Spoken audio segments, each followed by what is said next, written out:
A'udzubillahi minasyaitonirrajim. Bismillahirrahmanirrahim. Alhamdulillahirabbil alamin wassalatu wassalamu ala asyrafil anbiya'i wal mursalin wa ala alihi wa sahbihi ajma'in.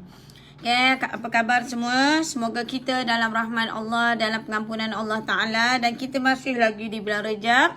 Dan Ustazah nak masing-masing kita membuat persiapan, kemaskan diri kita untuk menjadi hamba Allah umat akhir zaman. Jadi umat akhir zaman, kunci kebenaran kita ialah kita beriman dengan Allah dan juga Rasulullah sallallahu alaihi wasallam.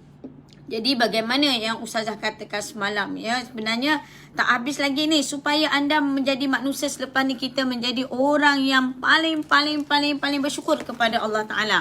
Lepas ni kita bukan lagi orang yang suka keluh kesah. Kita bukan lagi hamba Allah yang menjadi orang yang takut berdepan dengan ujian umat akhir zaman. Jadi kita dah tahu dah kita akan lalui peristiwa akhir zaman. Dan untuk berlawan, bagaimana kita nak lawan dengan yang Allah beri kelebihan kepada Dajjal. Ya Allah beri kelebihan kepada mereka, bagaimana untuk kita atasi kepada mereka yang berpegang teguh kepada Al-Quran dan juga sunnah Nabi Muhammad sallallahu alaihi wasallam. Apanya hebat sunnah tidak pernah berbohong ini, apabila kita mengikuti apa yang dibawa oleh Allah dan juga Rasulullah SAW ini, ialah jaminan memberi ketenangan di dalam hati kita, jiwa kita, mempunyai satu yang tidak boleh dimiliki di mana-mana. Guru kalau kadang-kadang dia mengajar sekalipun pelajaran agama, tetapi kalau guru tidak beramal dengan ilmunya, maka ia pun seperti hampas saja. Tidak dapat menyampaikan agama itu seperti mana yang disampaikan perjuangan Rasulullah SAW kepada sahabat-sahabat, yang penuh dengan darah, yang penuh dengan ujian dan cabaran, kesabaran dan sebagainya.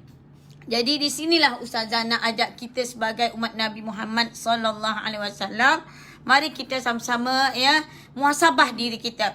Anda nak sembuh, anda nak baik cepat, anda ni kenapa Ustazah kata tinggalkan sabun shampoo luar, dan Ustazah nak ucapkan terima kasih banyak sebenarnya sampai Ustazah tertarik hati. Tertarik hati sebab apa? Bila Telegram Ustazah, bila Ustazah sibuk, Ustazah dah boleh buka untuk orang luar, jadi ada yang tolong bantu jawab, orang yang dah baik, dah sembuh, apa yang ujian anda lalui itu, anda sambungkan, menceritakan kehebatan kebenaran sunnah apa yang anda lalui. Jadi sunnah melalui ujian itu, anda kena dengan cara ujian. Jadi kita yang menceritakan ini ialah bukan rekaan.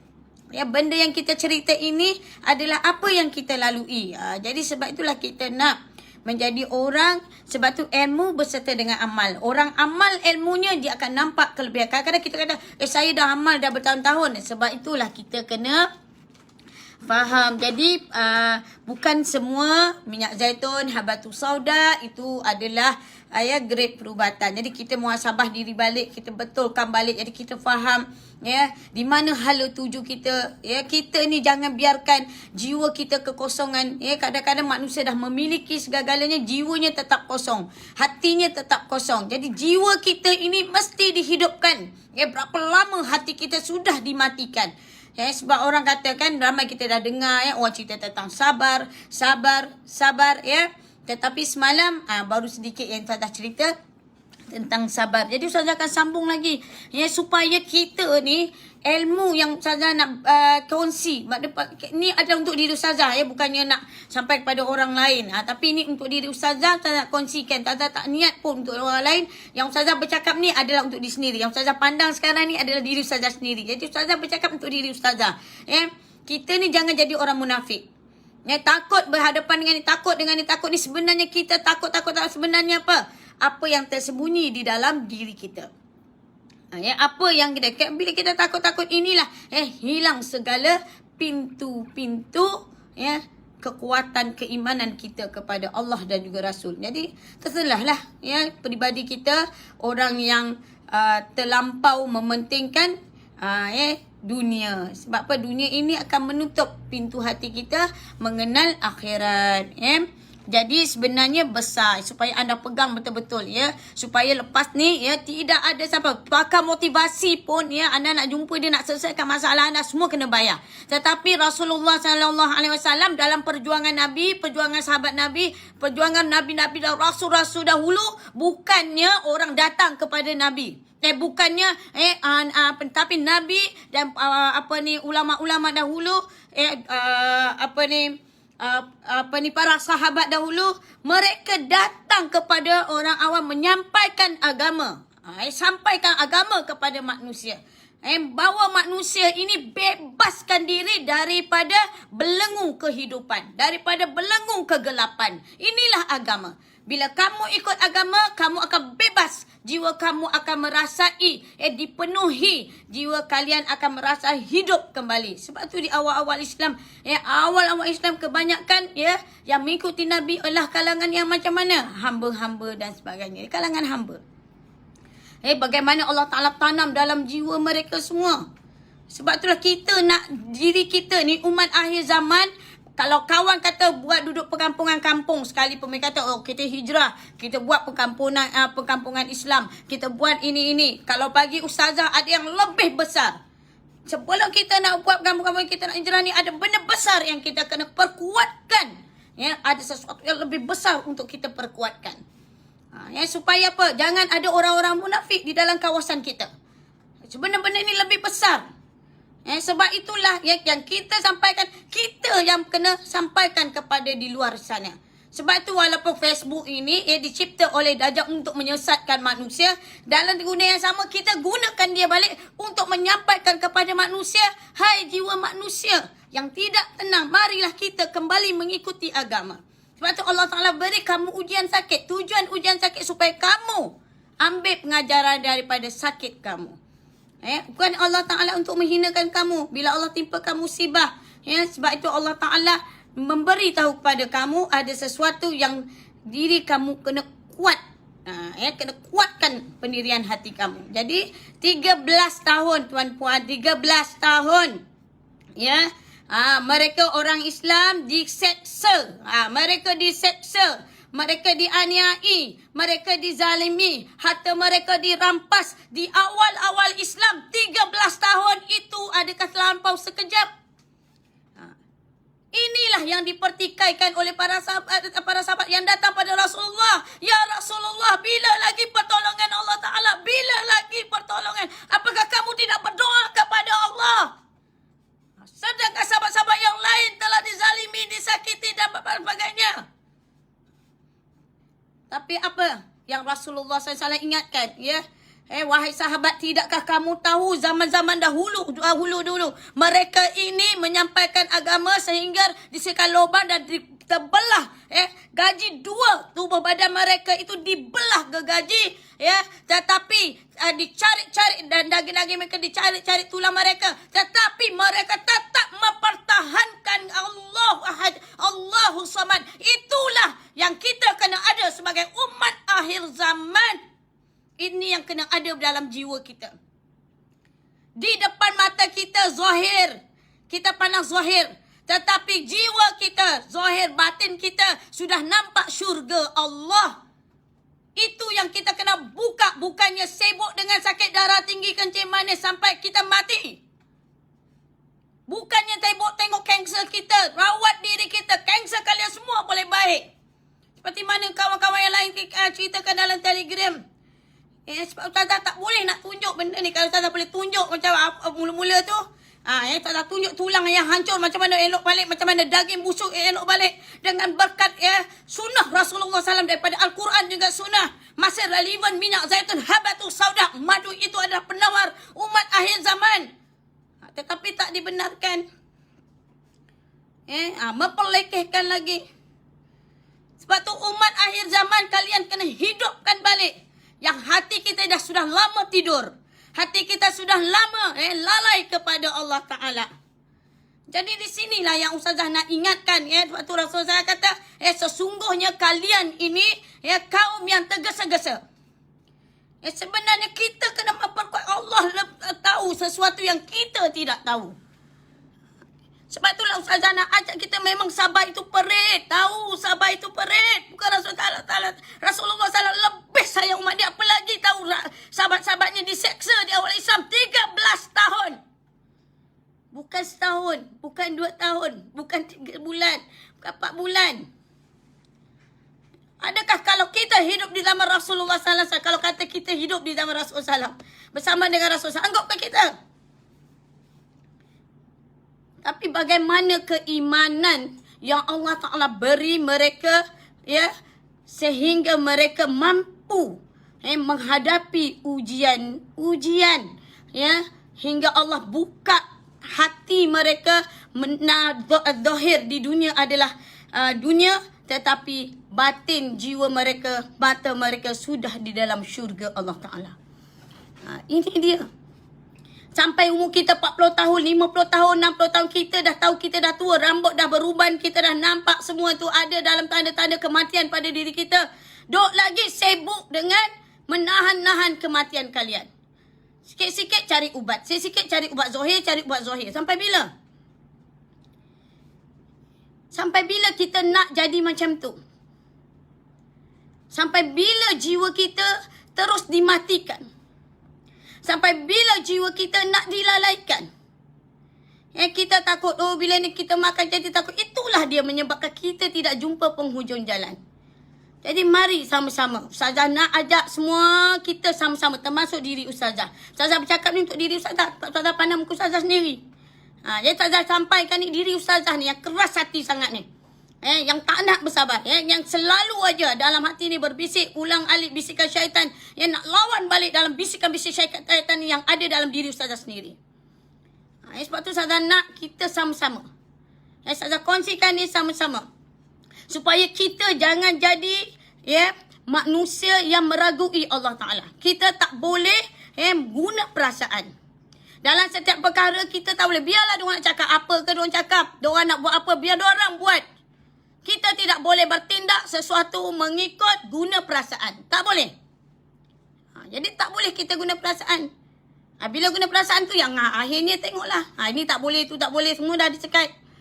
Ustazah nak jumpa orang pun tak boleh. Jadi semua tu, semuanya disekat. Sebab apa? Bila menggunakan perasaan. Jadi kita tak boleh guna perasaan. Dalam soal, ingat 13 tahun tu bukan lama. Sebab bukannya terlampau, bukannya sekejap. Anda rasa 13 tahun lama ke sekejap? Cuba jawab kat komen tu, lama ke sekejap? 13 tahun tu belum ada lagi tentang hukum solat, tentang hukum-hukum yang lain, tak ada lagi. Sebab itulah dalam ayat Al-Quran tentang zakat, tentang apa itu selepas 13 tahun. Semua ayat ini 13 tahun tak ada hukum, yang ada hanya tauhid, yakin kepada Allah, syurga Allah, jangan syirik kepada Allah, neraka, dan juga mempertahankan keyakinan diri kita hanya kepada Allah Ta'ala. Yakin dengan syurga Allah Ta'ala. Itu 13 tahun. Jadi kita 13 tahun ini kita rasa sebenarnya lama. Bagaimana kesabaran Rasulullah SAW sangka baik kepada Allah Ta'ala. Sangka baik kepada Allah Ta'ala. Sedar kita ni manusia. Sedar tak diri kita ni manusia? Kita ini adalah hamba Allah yang lemah. Bila-bila masa kita boleh jatuh. Bila-bila masa sahaja Allah Ta'ala boleh buat mata kita berkelip ini boleh tutup.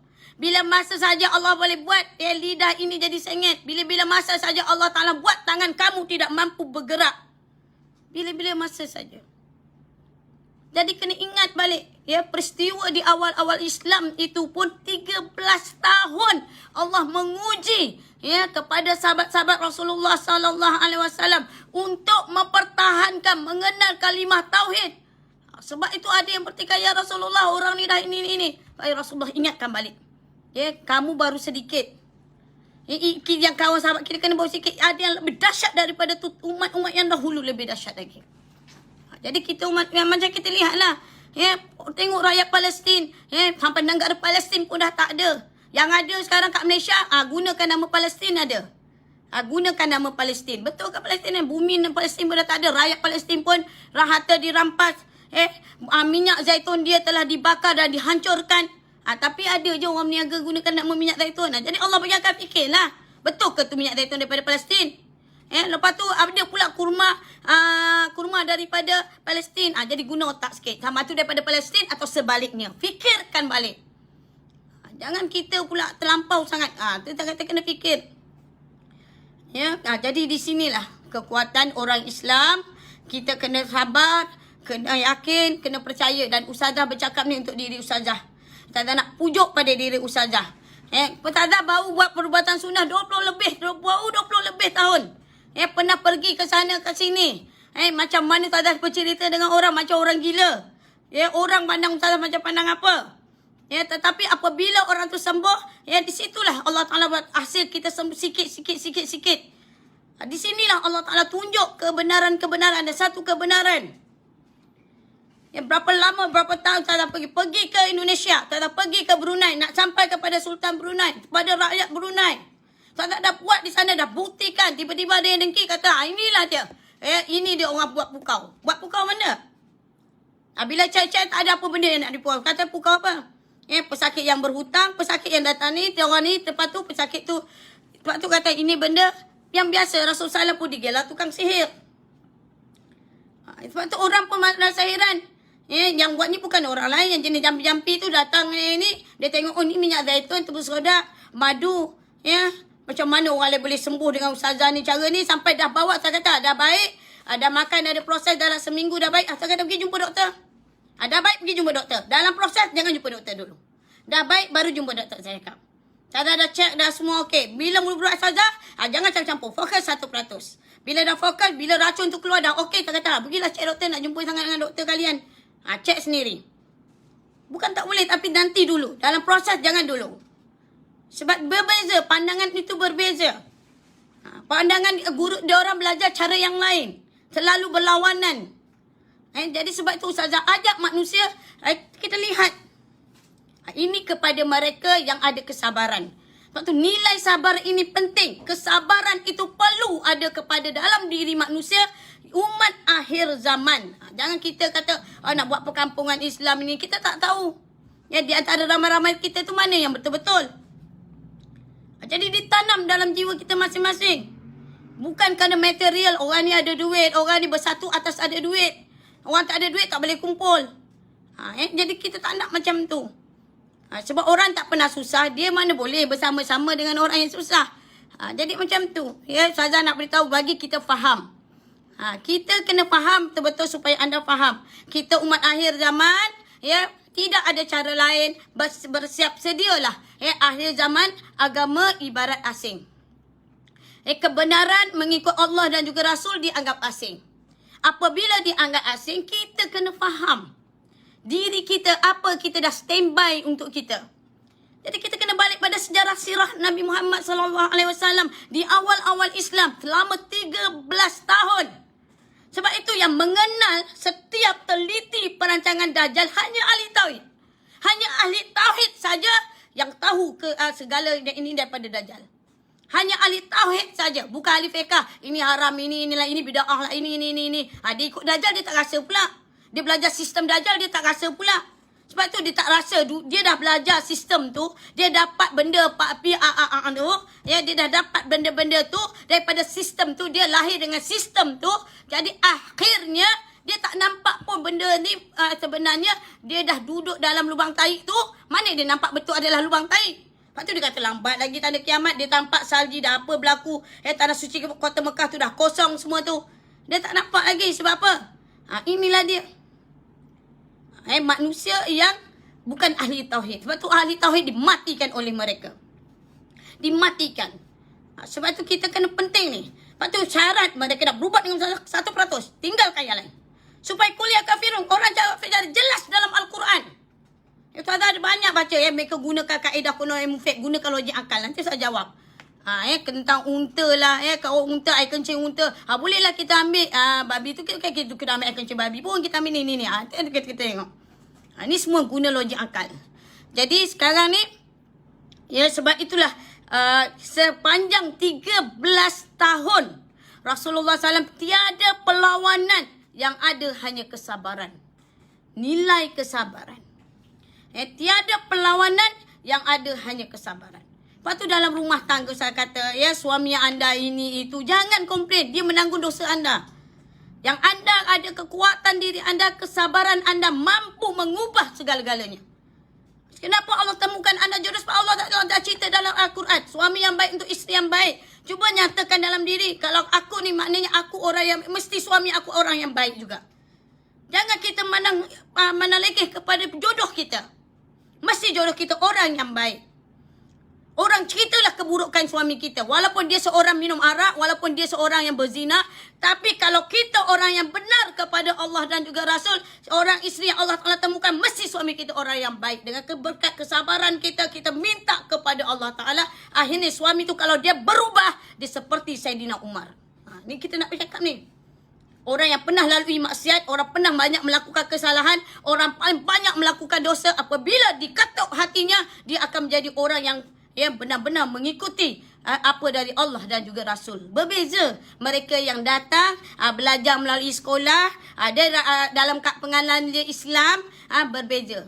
Akhirnya dia mengatakan apa yang dia lalui, sistem-sistem daripada dia lahir, dan ini, akhirnya dia mengatakan inilah Islam, apa yang dia dah lalui. Inilah dia ingatkan dia dah lalui benda-benda ni. Dia ingat benda tu betul. Jadi sebab itulah yang Ustazah nak ingatkan pada kita balik-balik. Kita 13 tahun tak ada perlawanan. Yang ada ialah ilmu tauhid. Ilmu keyakinan pada Allah, syurga Allah. Jangan melakukan syirik kepada Allah. Ini yang kita nak minta kepada Allah Ta'ala. Bagaimana kita nak memiliki keimanan kita, ruh kita seolah-olah Allah Ta'ala buka mata kita, kita nampak syurga Allah. Jiwa kita bahagia walaupun ditimpa-timpa musibah, walau kita dalam kelaparan dan sebagainya, Allah Ta'ala buka hati kita yang menampakkan sanggup berbuka puasa di syurga Allah Ta'ala. Biar kami berlapar. Sekalipun kami dalam keadaan dahaga, setitik air arak kami tidak akan minum. Setitik yang haram tidak. Kerana aku yakin dalam tubuh badanku ini, aku bakal berjumpa dengan Allah. Aku yakin aku akan bakal bertemu dengan Allah. Tidak aku masuk yang haram walau setitik sekalipun. Ya Allah, aku lebih rela aku menunggu air telaga Kausar yang diberi oleh Rasulullah sallallahu alaihi wasallam. Ini dia. Lepas tu anda kena faham, syurga Allah Ta'ala ini, sahabat-sahabat lalui 13 tahun yang Allah Ta'ala uji keimanan di awal-awal. Itu yang kita nak tanam dalam jiwa kita. Sebab tu Allah Ta'ala kata, ambil pengajaran daripada sakit kamu. Ambil pengajaran daripada sakit kamu. Bagaimana bila kita sakit, ikhtiar kita. Kalau kita tak ikhtiar, tak naklah. Saya nak bertawakal aja dengan Allah Ta'ala. Itu orang sombong. Itu orang sombong apabila menolak sunnah Nabi. Ikut sunnah Rasulullah SAW ini wajib. Kalau kamu tinggalkan sunnah Rasulullah SAW, kamu akan tersasar juga. Sebab itu Rasulullah SAW pesan, peganglah kamu dua perkara, Al-Quran dan juga sunnah, yang ditinggalkan wasiat itu Rasulullah SAW kepada kita semua. Pada kita semua. Jadi itu ingatan-ingatan untuk kita menguatkan tubuh badan kita, dengan dalam darah-darah kita ini penuhi dengan jiwa-jiwa yang sabar. Supaya kalian berpegang teguh kepada kesabaran. Subhanallah. 13 tahun Allah mendidik secara praktikal. Mana orang yang benar, mana orang yang gopoh, mana yang orang yang ikhlas. Allah Ta'ala beri kepada ujian Rasulullah sallallahu alaihi wasallam dan yang mengikuti Nabi Muhammad sallallahu alaihi wasallam. Yang pergi yang dah diuji, mereka sudah di syurga Allah Ta'ala. Ustazah pernah diuji kematian anak Ustazah. Bagaimana ujian tu? Tapi Ustazah bersyukur, ya Allah, ya Tuhanku, anak yang lain kau telah beri hadiah padaku. Anak yang ini kau ambil daripada rahimku, ya Allah, sebagai penghuni syurga. Itu Ustazah tenang. 2 orang anak Ustazah Allah ambil. Syaitan nak tengok kat mana kekuatan keyakinan kamu dengan sunnah. Benda ni bukannya sakit-sakit zahir, bukan sakit-sakit zahir. Bagaimana Ustazah kena sihir, bagaimana Ustazah diuji. Tak tahu Ustazah nak cerita dengan anda. Bagaimana Ustazah diuji, habis ni kulit Ustazah semua jadi teruk. Dibawa ke malam Ustazah, hubungan suami isteri Ustazah dengan Ustaz macam mana. Ya, setiap Ustazah buat macam ni seperti rambut teddy bear itu semua keluar. Rambut bagaimana? Sebab tu Ustazah boleh tahu minyak zaitun mana grade untuk sihir perempuan. Itu saya kata Pati Asfal, Ustazah beritahu pada kalian semua. Ini bukan rekaan, demi Allah menjadi saksi. Bagaimana Ustazah mengandung masa tu, bagaimana setiap kali Ustazah mengandung ujian Ustazah kuat. Setiap kali Ustazah mengandung ujian Ustazah kuat. Ustazah tahu dah kalau Ustazah mengandung, memang ujian Ustazah yang lain datang. Dia akan menghalangi, dia akan menguji kita. Bagaimana masa tu? Benda tu datang. Siapa Tuhan kamu? Kalau kamu nak selamat, mengaku aku Tuhan. Ustazah kata Allah, Allah selamat. Lepas tu dah punya tu Ustazah dah sakit teruk macam tu. Kadang dah tak tahan jerit. Macam Allah je tahu macam mana kena bakar semuanya. Lepas tu benda sihir yang orang cerita. Ustazah dah tahu, dah lalui semuanya.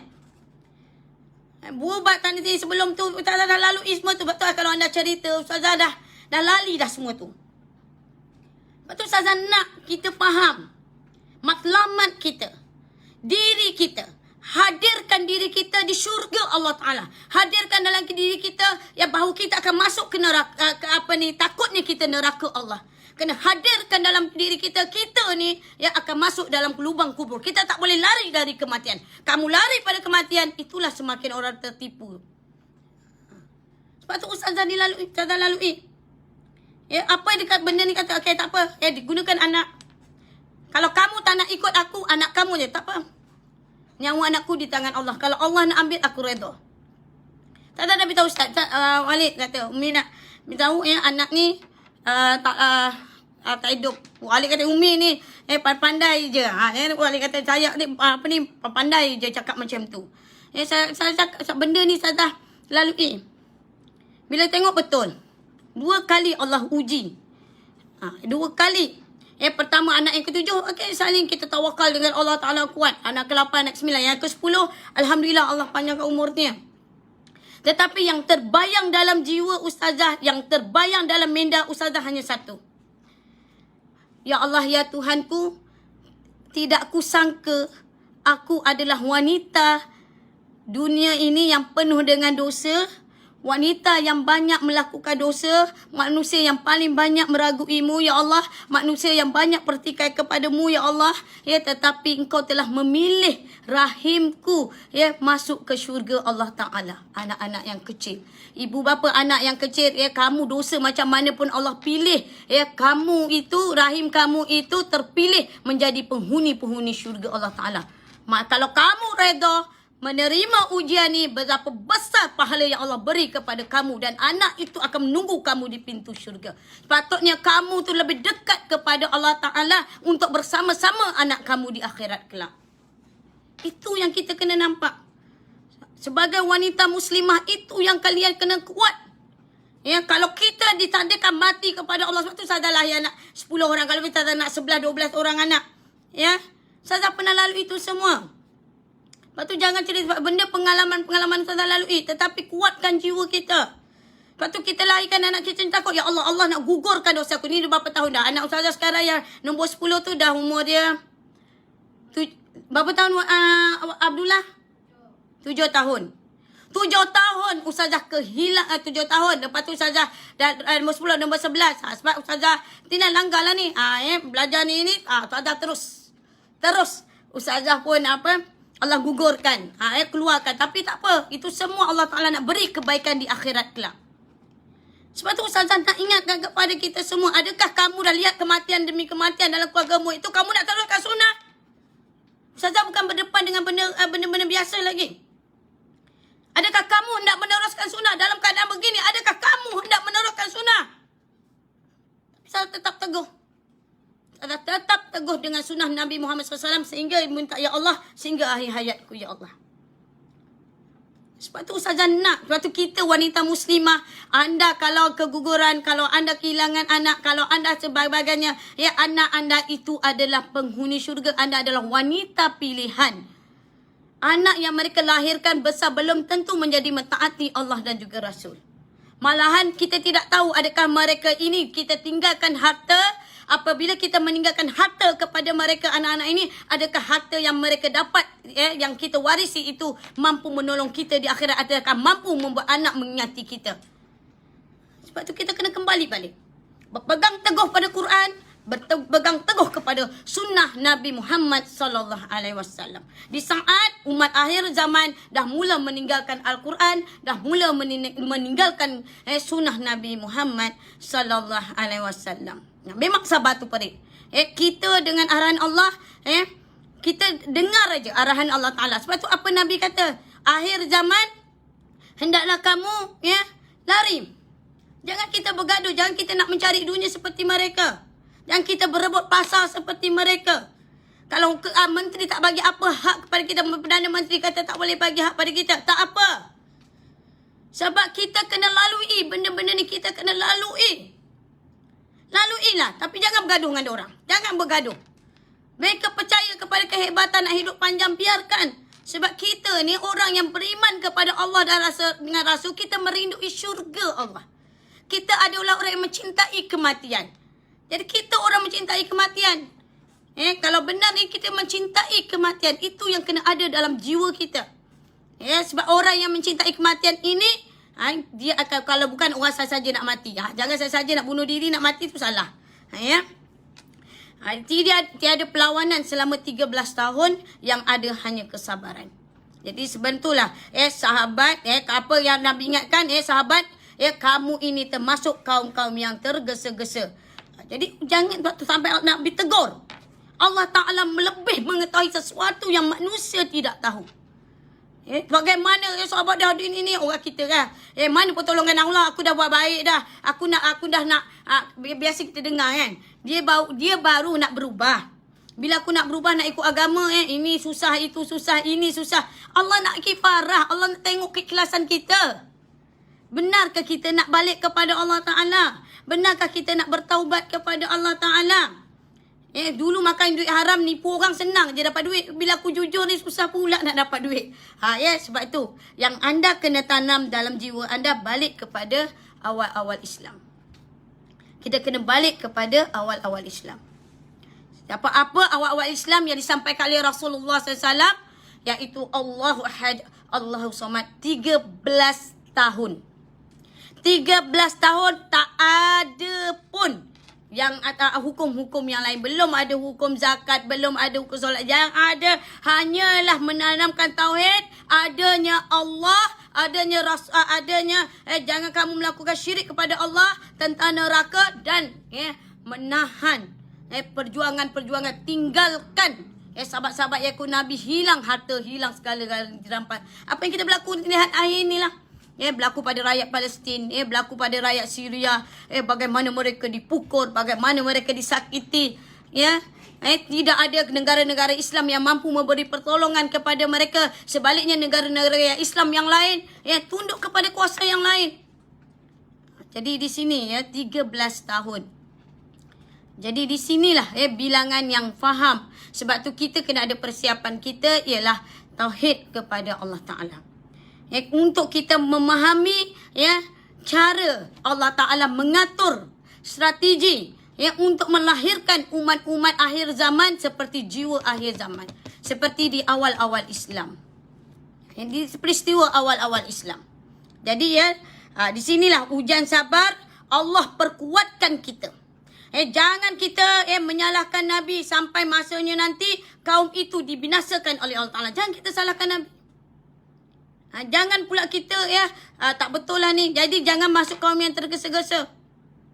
Dan sebab tu saja nak bagi kepada anda faham maksud sabar. Yang Ustazah boleh bagi ubat kepada anda ialah sabar. Lepas tu pesakit sunnah Ustazah, kalau anda nak cepat ni anda pergi cari yang lain. Memang Ustazah dah buktikan dalam tempoh sakit zahir yang dunia tak boleh nak buat, Ustazah buktikan. Dalam masa tempoh yang Ustazah boleh tahu 20 hari. Bagaimana tulang hancur, bagaimana kanser boleh baik, boleh sembuh. Sebab itu Ustazah kata, zahir tu mudah dirawat. Yang susah ni dirawat ialah benda dalam ni. Jadi akhir zaman ini pastikan. Pastikan dalam diri kita kenal tentang sabar. Semalam kalau siapa tak sempat nak tengok tentang cerita sabar yang pertama, tengoklah sabar, tengok nanti Jadi ibadat yang lebih afdal ialah sabar. Ibnu Abbas radhiyallahu anhu radhiyallahu Astaghfirullahaladzim. Ya Allah, ya Tuhanku. La haula wa la quwata illa billahi aliyil azim. Jadi Ibnu Abbas radhiyallahu anhu berkata, ibadah yang lebih afdal ialah sabar. Ibadah yang lebih afdal. Ketiga, dalam kesusahan. Ibadah yang lebih afdal ialah sabar. Ketiga, dalam kesusahan. Berarti sabar itu seperti senjata yang paling berkesan untuk menentang musuh. Jadi cantikkan itu. Ibadah yang lebih afdal ialah sabar. Ketiga, dalam kesusahan. Berarti sabar itu seperti senjata yang paling berkesan untuk menentang musuh. Jangan dilawan musuh. Allah beri kelebihan pada Dajjal. Jangan dilawan. Undur. Tak ada nasihat, undur. Jangan dilawan. Mereka berkata mengikut hawa nafsu. Orang yang membalas pada anda mengikut hawa nafsu, undur. Jangan berlawan dan buat persiapan kesabaran dalam diri kita untuk berhadapan dengan akhir zaman.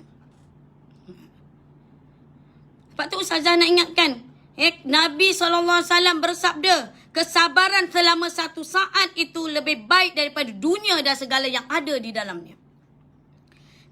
Kesabaran selama satu saat itu lebih baik daripada dunia dan segala yang ada di dalamnya. Ini hadis Rasulullah SAW. Ya. Lepas tu Sayyidina Ali ingatkan lagi berkata, sabar itu merupakan sesuatu kenderaan kukuh yang tidak akan rebah dan sebilah pedang tajam yang tidak akan tumpul. Dengar. Bermaksud orang yang sabar tidak sama sekali merasai rugi. Orang yang sabar tidak ada kerugian. Oleh kerana balasan-balasan yang mulia yang telah disediakan Allah buatnya. Jadi kesabaran tu kita kena tanam dalam jiwa kita. Kita kena perkukuhkan jiwa kita. Jadi ini yang Ustazah nak cakap ni untuk diri Ustazah sendiri. Sekarang ni Allah uji Ustazah, ini bukan jadi benda, ini bukan sakit zahir lagi, ini benda ni terang-terangan berlaku. Bayangkan anak sulung Ustazah, anak lelaki Ustazah, seorang yang memang tapi Ustazah tapi Allah Taala buat dia keadaan dia nampak macam Ustazah jumpa dia dah anak dah lama terpisah, jumpa Ustazah dalam keadaan gila. Cakap seorang-seorang. Dia cakap seorang-seorang, Ustazah ambil, jaga, apa yang Ustazah lihat. Siapa yang berkata-kata, bukan lagi anakku yang berkata-kata, tapi benda lain yang berkata. Bagaimana Ustazah berdepan dia, Allah Ta'ala nak tegur kita. Allah Ta'ala nak suruh kita tambahkan lagi. Jangan kamu berpuas hati. Dengan kamu dah merawat orang 20 tahun, jangan kamu berpuas hati. Kamu tidak tahu bagaimana syaitan memasang strategi untuk menghancurkan sesiapa yang menegakkan sunnah Nabi Muhammad sallallahu alaihi wasallam. Sebab itulah awal-awal musuh-musuh Allah Taala tidak mampu. Sebab tu takut dengan sunnah-sunnah. Mereka gerun dengan sunnah-sunnah Nabi Muhammad sallallahu alaihi wasallam. Bagaimana hati Ustazah seorang ibu? Ni Ustazah tengah buat, dia tengah berawat jumpa orang pesakit. Mira tengah jaga. Anda tak tahu masa dia datang tu diserang anak kita memandang kita dengan wajah bukan ibu dia. Syaitan tu berjumpa dengan bercakap dengan kita bukan ni, tapi waktu cuma disebabkan anak Ustazah ni masa kecil hingga besar Ustazah dengan Ustaz hanya beratkan solat. Bila Ustazah dengan Ustaz memberatkan solat, dia cuma waktu solat dia solat. Itu yang Ustazah kata. Solat dia takkan lupa. Tetapi bagaimana syaitan boleh mengubah kadang-kadang anak Ustazah, kadang-kadang benda lain. Di sinilah Allah Ta'ala tegur kepada Ustazah. Teguran kepada Ustazah. Tamparan hebat dari Allah Ta'ala kepada Ustazah. Sebab tu teguran ini Ustazah muhasabah. Sebab tu di balik musibah itu, apa yang Allah Ta'ala nak tegur kepada kita. Mula Ustazah ikutlah rentak anak Ustazah. Dia kata umi dia yang memperkenalkan sunnah Rasulullah SAW. Orang yang bawa sunnah ini, syaitan yang duduk di dalam badan anak Ustazah mengatakan Ustazah melakukan sihir. Ustazah mestilah sihirkan anaknya sendiri. Itu satu. Yang kedua, anak tu bukan dia tu je. Kadang-kadang bila dia dah sihat, dia ikut, dia semayang, solat semua, Ustazah sapu minyak. Bila dia sedar, dia akan cium Ustazah. Anak Ustazah tu bila dia time dia sihat, dia akan cium Ustazah. Bila dia sedar, dia akan cium Ustazah. Lepas tu bila dia benda tu mulai masuk balik, Jadi syaitan ni menggunakan tubuh badan anak kita supaya apa? sekarang ni berdepan-depan. Tapi dia menggunakan tubuh badan anak ustazah. Syaitan tu berdepan dengan cara berdepan. Lepas tu ustaz kata rapatkan saf balik. Sembayang semua rapatkan saf. Jadi anak-anak waktu solat semua rapatkan saf. Ya, jadi makan semua, jaga makan. Berdulang balik kita makan macam mana. Ya, makan mesti mulakan dengan mulakan dengan garam. Ya, makan mesti baca doa. Nak balik rumah, lepas balik rumah mesti baca bismillah. Ya, nak ketuk rumah mesti beri salam. Nak keluar rumah beri salam. Akhirnya itu menyedarkan ustazah siap, maknanya sunnah Rasulullah SAW bukan hanya dengan perubatan saja. Bukan hanya makan minyak zaitun, bukan hanya makan batu soda, bukan hanya dengan madu, bukannya hanya sekadar itu. Bukan sakit zahir saja. Tetapi Allah Ta'ala ingatkan, lakukanlah setiap saat apa yang dilakukan oleh Rasulullah SAW di dalam diri kamu. Setiap perbuatan dengan bismillah, setiap perbuatan dengan selawat, setiap perbuatan Nabi Muhammad SAW itu adalah senjata-senjata untuk kamu memerangi musuh yang berada dalam darah daging kamu, dan musuh yang nyata itu adalah syaitan.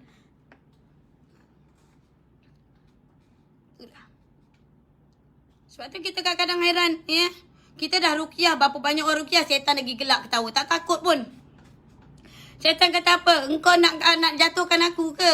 Engkau nak jatuh, sebab tu ramai orang yang kena sihir. Bila dah ruqyah, sakit balik. Bila dah ruqyah, sakit balik. Bila nak ruqyah sakit. Garam tu macam mana? Amal. Garam tu bukan susah. Ya? Garam tu senang. Kita nak mula makan, ambil jari manis, ambil sikit. Bismillah. Selawat. Sikit aja.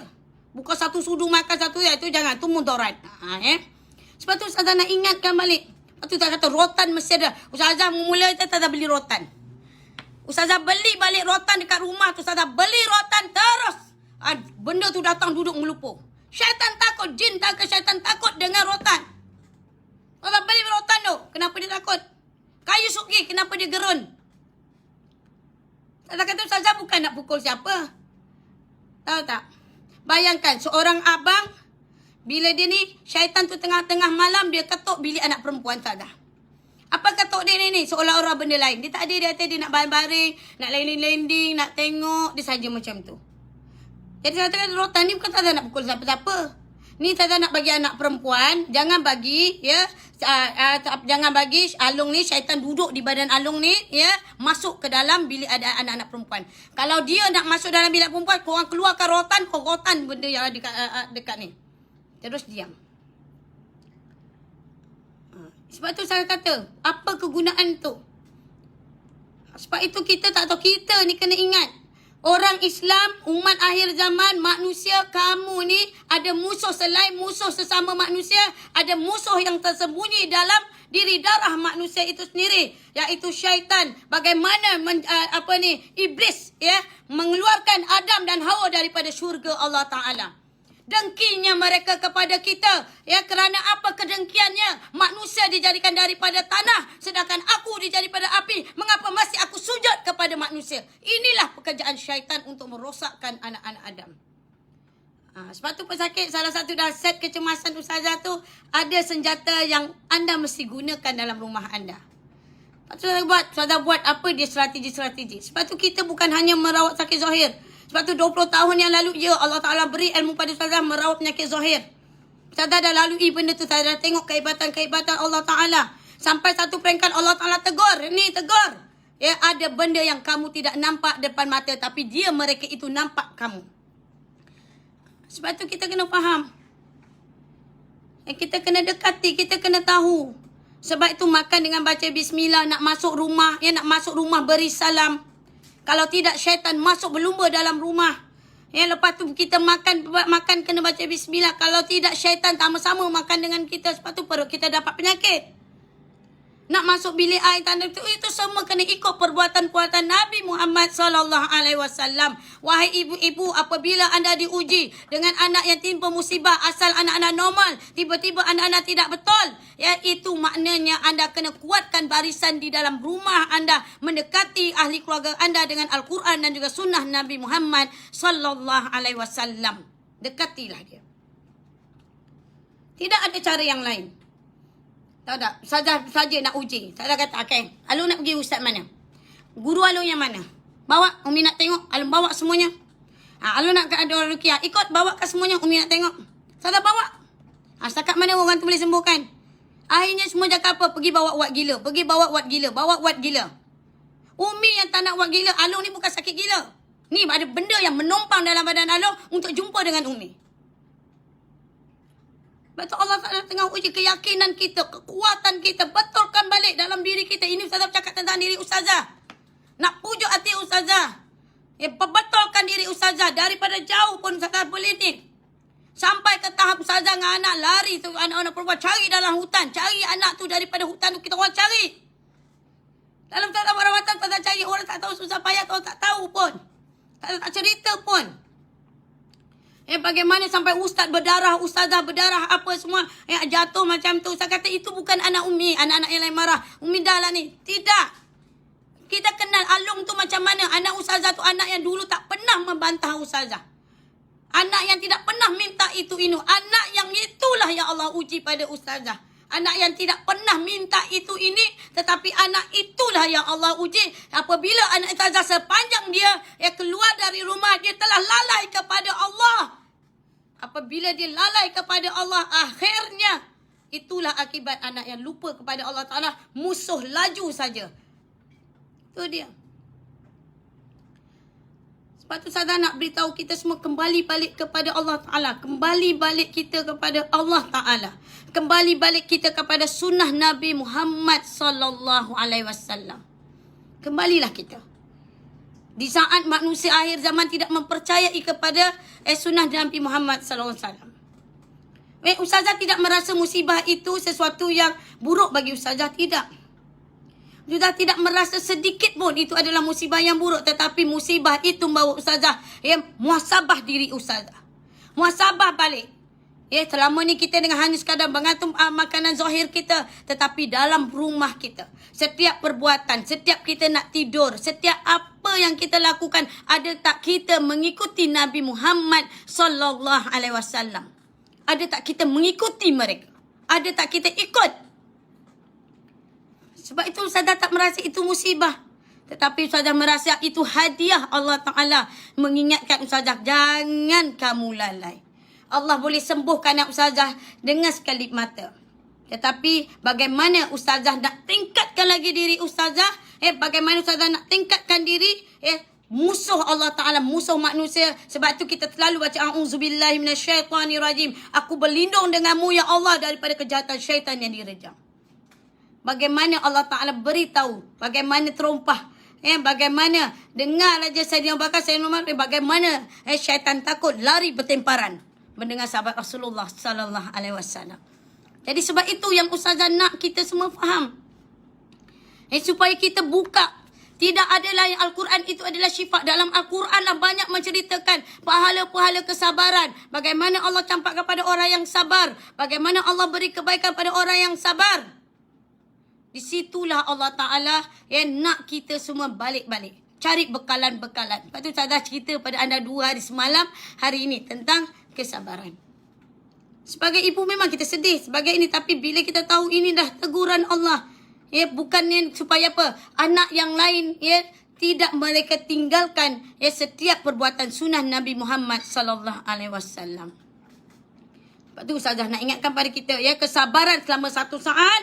Ini Rasulullah SAW bersabda, kesabaran dalam satu saat itu lebih baik daripada dunia dan segala yang ada di dalamnya.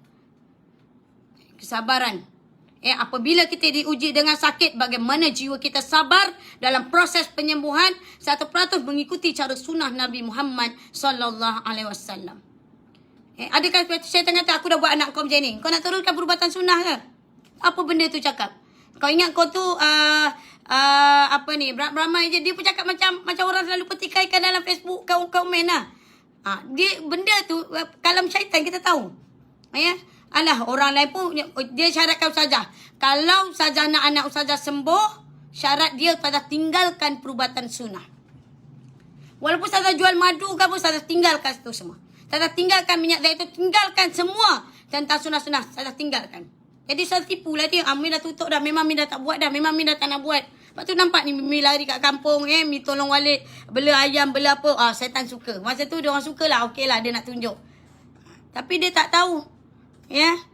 Kita nak tengok. Maknanya sekarang ni syaitan tu menggunakan tubuh badan anak kita nak menunjukkan.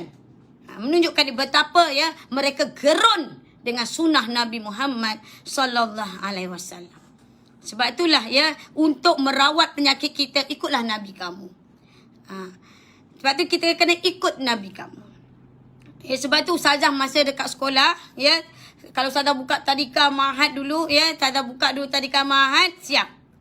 Budak tu belum apa, dia dah lari takut. Bukan dia kata tak ada apa, nak ustazah kata okey, tapi sekali je. Kalau ustazah kata ustazah nak rotan, budak tu saya akan cerita dengan mak dia. Ustazah takkan ni, puan, saya nak rotan anak puan sekali je, saya cakap macam tu. Saya akan ni, lepas tu kalau apa-apa puan jangan pening. Saya cakap. Saya akan cerita terus terang. Lepas tu anak tu jadi baik. Kalau ada mak bapak tadi kata askar ni, dia boleh cerita. Terus budak tu berubah. Bila Ustazah tengok waktu solat, anak tu akan tutup telinga. Bila time azan, dia akan tutup telinga. Jadi Ustazah akan tanya mak dia, kat rumah mereka ada apa? Ada ambil benda lain tak? Jadi kalau ada benda lain, tolong buang. Itu dia. Sebab tu anak-anak tadi kan dulu Ustazah duk perhati macam tu. Ustazah mengajar ngaji, Ustazah kira rotan gitu. Ustazah bukannya rotan macam ni. Ustazah buat macam ni je. Kita biasa kan mengaji. Ustazah mengajar aja kan. 1, 2, alif. Ulangi alif. Teruskan ba. Ulangi ba. Jadi bila dia ngaji tak ni, dia lalai-lalai ke, Ustazah akan buat macam ni. Isyarat. Ustazah buat isyarat macam ni je. Terus keluar. Darah-darah budak tu satu baldi. Ya, terus mata dia pandang ke atas. Saya kata jangan panik. Bila pandang ke atas, benda tu pandang dekat atas. Apabila dia pandang dekat atas, apa dia kata? Ya, dia nampak ya ada benda lain pada rambut panjang dan sebagainya. Ustazah telefon mak dia. Mak dia kata dia 2 orang adik-beradik. Selalunya kenanya si abang dia bukan adik dia. Tetapi bila Ustazah tanya, rumah puan, rumah saya dekat dengan kubur Ustazah. Rumah saya dekat dengan kubur dan anak saya selalu injak-injak di atas kubur. Itu dia. Lepas tu Ustazah dulu tak boleh Ustazah akan perhati anak tu. Ya, sebab tu Ustazah selalu perhatikan. Jadi Allah Ta'ala nak tingkatkan diri kita. Allah Ta'ala nak angkatkan diri kita. Sedar balik. Siapkan barisan kamu. Jangan selesa. Kita kena ingat. Jangan selesa. Lepas tu Ustazah kata Allah Ta'ala nak setiap ujian itu adalah. Lepas tu Ustazah dulu tak boleh. Ya, Ustazah belum lagi apa-apa. Orang belum apa-apa. Ustazah memang tak boleh. Ustazah boleh. Arti Ustazah. Orang ni tak betul. Kalau ada benda lain orang nak uji, Ustazah buat macam ni je. Siapa yang dia bawa kat sebelah? Kadang-kadang benda ni angin, pada angin tak ada. Benda angin tak ada. Tahu orang yang banyak kerja hospital, yang banyak berjumpa dengan Ustazah yang berubat cara sunnah ni, kebanyakan doktor-doktor. Saya cakap terus, nurse, kebanyakan mereka ini kerja bahagian kimia. Saya boleh buktikan semua. Sebab apa mereka yang ni? Saya cakap terus terang. Tetapi musuh Allah Ta'ala ini, dia akan ujian iman kita ni mengikut tahap kita. Okay, satu step kita dah ni. Lepas tu Allah akan ikut lagi satu step. Satu step lagi ini memang terang-terangan. Jadi terang-terangan ni Allah sentiasa ingat. Perkemaskan diri kamu dengan sunnah Nabi Muhammad sallallahu alaihi wasallam. Jangan kamu tinggalkan sunnah Nabi Muhammad sallallahu alaihi wasallam. Jadi Allah tingkatkan, lagi tingkat. Sebab tu pesakit-pesakit sunnah yang anda dah berubat cara sunnah, anda darah anda sudah bersih, anda kena tingkatkan diri anda. Jangan terus dilalaikan dengan dunia. Kena ingat, musuh-musuh kita ini banyak. Macam ada pesakit Ustazah. Kadang-kadang anak dia hilang. Ustazah baru nak tengok Ustazah anak saya hilang. Tak apalah nanti saya ni. Tengok. Jumpa balik anak diorang. Sebab tu macam dia orang cakap Ustazah anak saya. Tapi teringat. Saya kata nyawa anak kamu di tangan Allah. Anak tu nafas dia baik balik. Lepas tu dia akan ingat. Apa yang saya kata itu. Itulah yang tauhid yang mesti ada dalam jiwa kita. Allah akan uji mengikut kemampuan. Jadi bukannya kita tahap bawah, sampai tahap bawah, sampai tahap bawah. Jangan kita terus tahap-tahap bawah. Ingat, semakin hari tahap iman kita, ya keujian itu Allah uji kita, Allah nak tingkatkan. Ya kita ini kembali kepada Allah Ta'ala secara bersungguh-sungguh. Secara bersungguh-sungguh. Jangan dunia membuat kamu lalai kepada Allah. Hilang segala-galanya. Sebab itu manusia bila kita nak dapat kekusyukan dalam solat, bila kita diuji oleh Allah Ta'ala. Kalau kita dapat nikmat memang susahlah. Solat kita nak kusyuk, solat nak menangis pun susah. Solat lama pun susah. Sebab waktu inilah kita rasa ya diri kita tak sempurna. Bersyukur. Dengan ujian tu kita rasa bersyukur. Ujian itu adalah sesuatu yang Allah Ta'ala ingatkan kepada kita. Tingkatkan diri kita untuk melawan sesuatu musuh-musuh kamu yang di keliling kamu.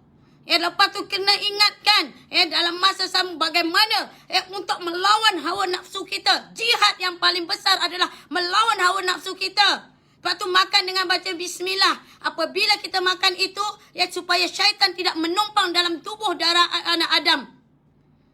Pastikan yang bukan yang haram. Bukan yang meragukan. Haram yang meragukan itu memudaratkan. Dan syaitan sebagai teman yang akan makan akan merosakkan dalam tubuh badan manusia. Sebab itu, ya, ada orang Islam kena balik. Kita kena teliti. Makan minum kita kena teliti. Sebab tu Ustazah nak kita semua jadi orang yang benar-benar dekatkan hubungan kita kepada Allah Ta'ala. Jihad paling besar ialah melawan hawa nafsu. Jawab kita lawan. Melawan. Lepas tu jangan marah. Kalau PM kata tak boleh ni, tak boleh tu, janganlah pula kita nak lawan dia, nak marah dia. Kita nak ini, nak jatuhkan dia dan sebagainya. Sebab siapa nak pada dunia, dia akan rasa alah sakit lah. Tapi kalau orang yang nak kepada akhirat, sebab tu Nabi pesan makanan yang baik paling baik ialah makanan akhir zaman. Nabi dah ingatkan makanan kamu yang paling baik ialah makanan zikrullah. Makanan kamu yang zikrullah dan makanan kamu akar kayu. Macam mana? Kayu apa? Kita masalah ubi kayu. Makanan ubi kayu macam mak-mak kita dulu masa zaman kita berperang. Dah nak beli, tengoklah daging sekarang tak pembenda diorang nak buat. Ikan pun kita tengok kalau kat luar tu sayur pun kita tak tahu baja apa diorang pakai. Benda ni Ustazah pun tengah belajar. Mudah-mudahan kita semua menjadi orang sentiasa dengan melalui ujian, itulah Allah pandang kamu. Lepas tu kalau kita dapat ujian, itu satu, tengok orang yang Allah cintai, Rasulullah SAW. Ujian yang paling berat Rasulullah SAW.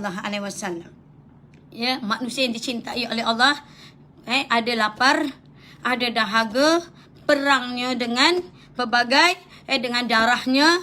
Dan itulah dia Rasulullah SAW nak sampaikan kebenaran tentang Allah Ahad, Allah Samad. Jangan kita pula nak cakap konon-kononnya macam sekarang, Rabbana atina fid dunya hasanah wa fil akhirati hasanah wa qina azabannar. Ya Allah, berilah kami kenikmatan dunia dan kenikmatan akhirat. Dunia tu diingat apa yang dia dapat tu dekat dunia, kereta besar, rumah besar, semua besar. Dengan itu kenikmatan yang Allah pandang. Nikmat yang sebenar nikmat iman, mengenal Allah, mengenal Rasul, mengenal akhirat. Tengok istana, ada ke istana Rasulullah SAW? Mana Siti Khadijah, kekayaan Siti Khadijah? Kalau orang kita berkempen, punyalah cerita pasal Siti Khadijah. Tapi kekayaan Siti Khadijah, mana rumah istana? Mana di istana Siti Khadijah? Mana di istana sahabat-sahabat Rasulullah yang kaya Abdul Rahman bin Auf? Mana? Jadi Allah bagi akal, kita gunakan untuk berfikir. Jangan kita terpulang. Iman kita yang menilainya sendiri. Kalau kita nak kepada dunia, kita nak dunia nak pada dunia, kita akan ambillah kalam-kalam tu. Kita ambil kalam-kalam yang sesuai dengan kita. Dia nak membohongi Allah, Allah Ta'ala tegur dalam Al-Quran. Tetapi dia membohongi dirinya sendiri. Jadi kita kena ingat benda ni, Allah Ta'ala ingatkan supaya kita jadilah orang yang bersabar. Ingat sabar itu ialah yang Allah Ta'ala tidak akan rugi. Jadi orang yang Allah Ta'ala sayang. Jadi ingatlah sabar, yang Ustazah kata sabar semalam ada 4 bahagian. Jadi itulah yang anda kena tahu. Tengok dalam Telegram group Ustazah, ada yang Alhamdulillah, itulah tujuan Ustazah. Ustazah nak tengok apa yang anda dapat malam ni, anda kongsi kepada sahabat-sahabat yang lain supaya mereka pun akan bersungguh-sungguh nak dengar, supaya mereka kuat.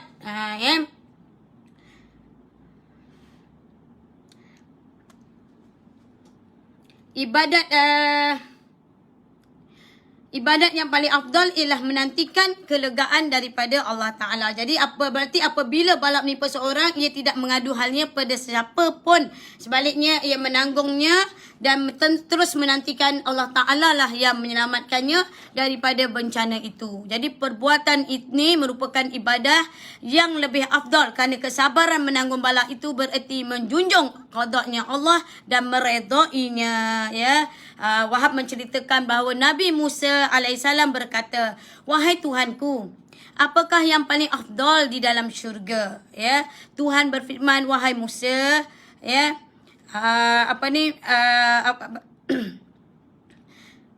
Nabi Musa bertanya, siapakah yang mendiaminya? Tuhan berfirman, ahli musibah. Nabi Musa bertanya, wahai Tuhanku, terangkanlah mengenai mereka padaku. Tuhan berfirman, mereka ialah orang-orang yang apabila aku timpakan dengan balak bencana, mereka bersabar menanggungnya. Apabila aku kurniakan mereka dengan nikmat, mereka bersyukur menerimanya. Dan apabila aku timpakan dengan balak kecelakaan, mereka mengucapkan, Inna lillahi wa inna ilaihi raji'un. Jadi, wahai Musa, mereka itulah yang penghuni syurga. Ya, ada nama syurga dia tu.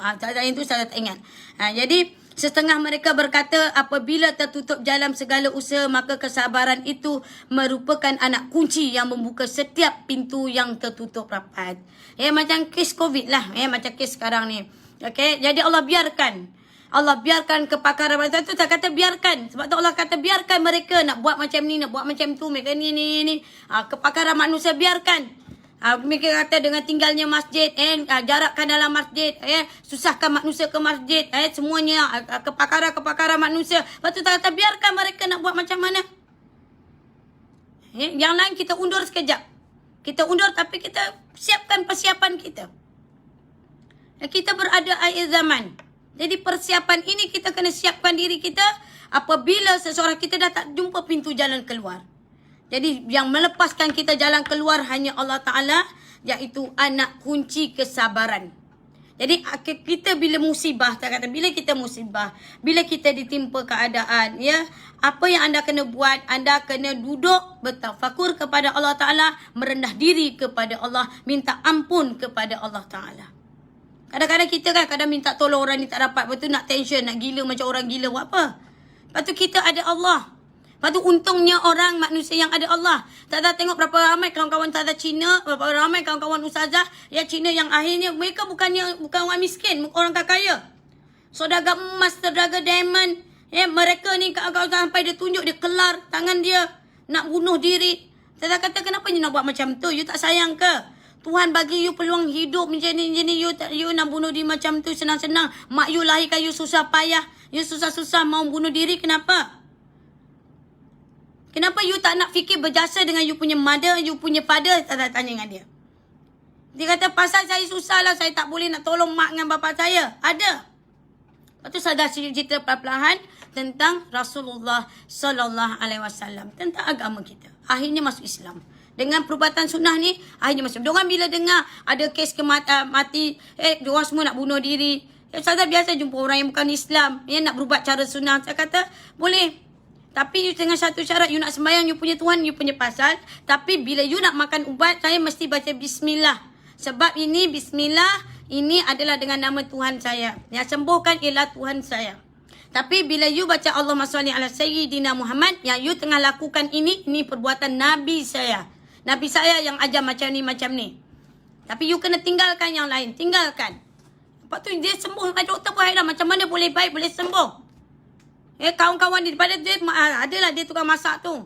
Akhirnya habis satu keluarga masuk Islam. Lepas tu saya kata, dia merasai bila dengan baca Bismillah dan selawat, dia merasai sakit kepala dia akan hilang. Akhirnya dia masuk, kata jiwa dia rasa tenang dan bahagia. Dia sanggup tunggu lama. Ustazah masa tu kat Wisma Sejarah dekat penthouse tu. Dekat dengan berdepan dengan Institut Jantung Negara. Ustazah buat dekat penthouse. Macam tu yang bukan Muslim habis masuk Islam. Sebab apa? Dengan perubatanlah juga habis orang Islam menjadi mengikut Yahudi dan Nasara. Habis yang haram dan ragu tunggang langgang. Yang haram dan meragukan itulah dikatakan diikut juga orang-orang Islam. Habis diikuti oleh orang-orang Islam. Jadi saya begitu. Sejelas kuliah kafir, orang kafir cara dia kita. Orang Islam ada cara kita. Sebab itu ikutlah Nabi kamu. Bersihkan. Lepas tu orang nak memperbaiki. Lepas tu saya kata berubat dulu cara yang lain. Cari dulu perubatan yang lain. Bila dah ada yang doktor pun dah tak boleh nak buat semua tak boleh. Baru cari ustazah. Baru saya kata baru cari ustazah. Cari dulu perubatan yang lain. Mereka kata mereka hebat boleh merawat penyakit COVID. Buat dulu. Ikut dulu kalau kamu rasa mereka betul. Tapi ingat. Jangan ada putus asa. Selepas habis kamu berusaha buat ikhtiar cara lain, baru cari perubatan cara sunnah Nabi Muhammad Sallallahu Alaihi Wasallam. Lepas tu ustazah lebih cara macam tu. Lepas tu cara ustazah, itu cara ustazah. Ustazah nak tunjukkan. Jadi Allah Ta'ala suruh tingkatkan diri kita. Allah nak suruh kita kuatkan diri kita. Ya, hubungan kita dengan Allah, hubungan kita dengan Rasul. Ya, supaya kita mendapat ya sebenarnya kesabaran. Sebab tu awal Islam 13 tahun. Kesabaran Nabi Muhammad sallallahu alaihi wasallam yakin dalam dirinya bahawa pertolongan Allah semakin hampir dan bukan membuat sesuatu dalam keadaan tergesa-gesa dan mengikut perasaan. Jadi kena ikut Nabi tu, kena betul-betul. Jadi apa yang Nabi kata umat akhir zaman undur. Bukan undur kamu ini, undur buat persiapan kamu.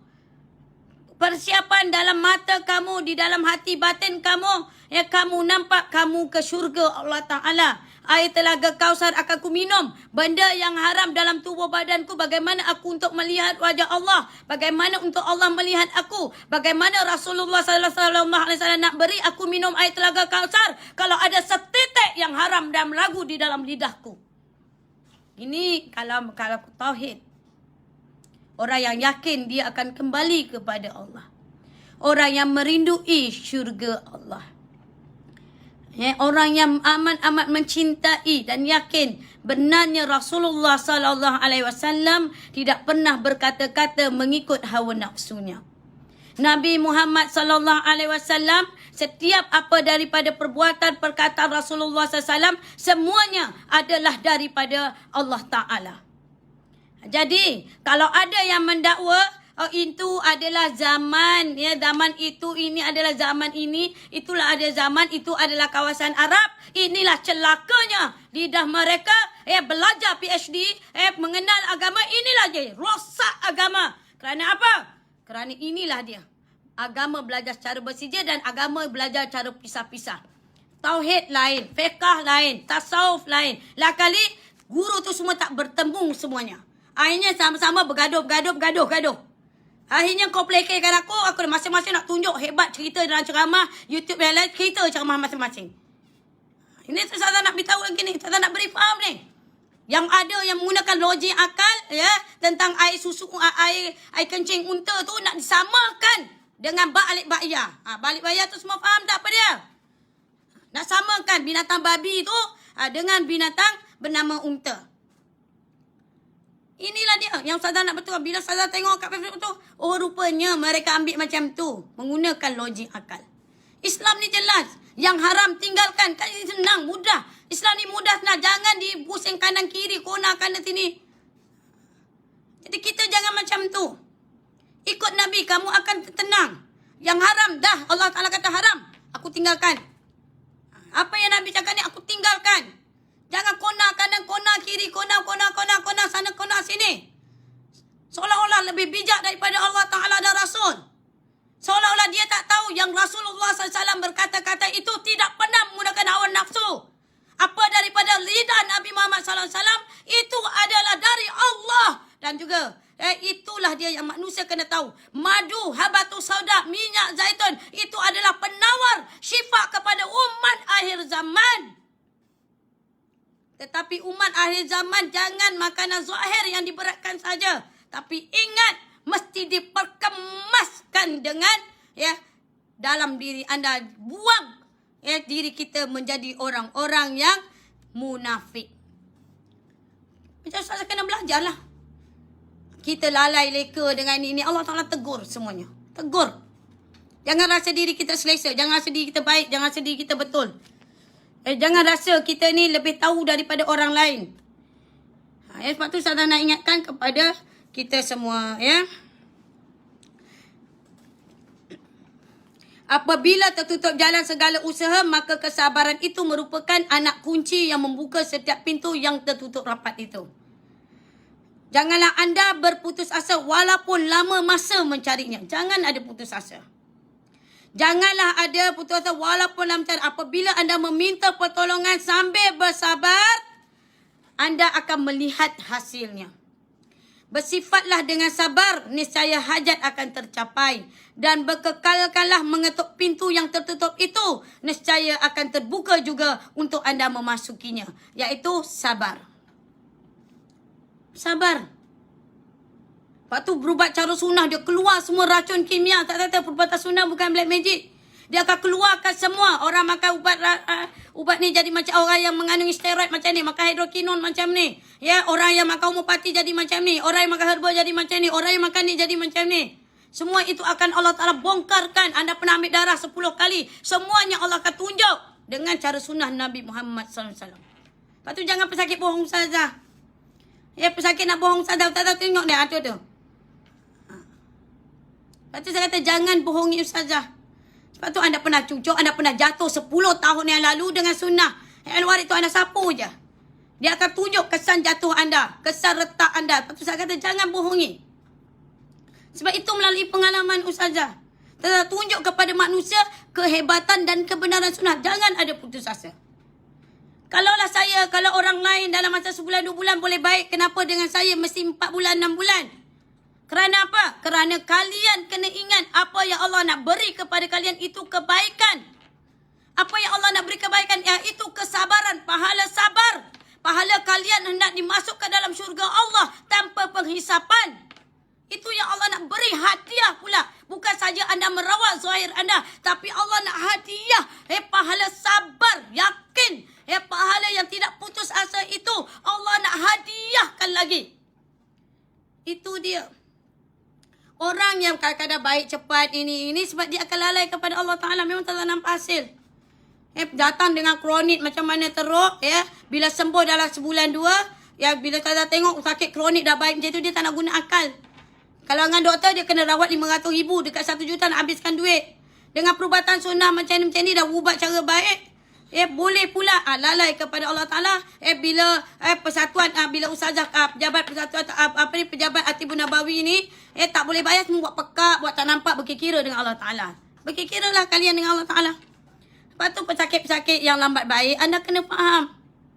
Hadiah yang Allah nak beri ialah pahala sabar. Pahala yang Allah nak beri ialah yang anda kena tahu. Apa dia dengar baik-baik. Apa yang Allah nak hadiahkan kepada orang. Kadang-kadang orang tu 1 hari 2 hari dah ada tindak balas baik. Cepatnya mereka baik. Tetapi dengarlah, kalau kalian tahu, kalian bersyukur kepada Allah apabila Allah Ta'ala timpakan musibah. Kalau Allah cepatkan baik, anda lebih takut lagi.